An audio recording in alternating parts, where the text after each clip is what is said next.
माझी एक व्हिडिओ सध्या चुकीच्या पद्धतीने सोशल मीडियावर व्हायरल केली जात आहे. त्याचा खुलासा करण्यासाठी मी आज बोलते.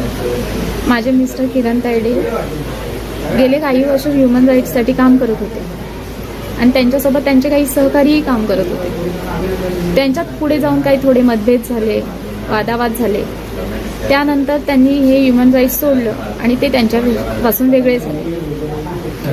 त्यानंतर त्यांच्या थ्रू ही जी मुलगी आहे तिला त्यांनी आमच्या इथे जॉबला लावली होती आणि ते सगळं वादेवाद झाल्यानंतर माझ्या मनात ही शंका सारखी येत होती की ती कामामध्ये काही चुकीच्या गोष्टी करू शकते.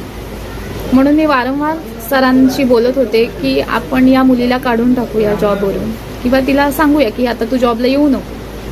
पण आमच्याकडे असं काही कारण नव्हतं की तिला सांगावं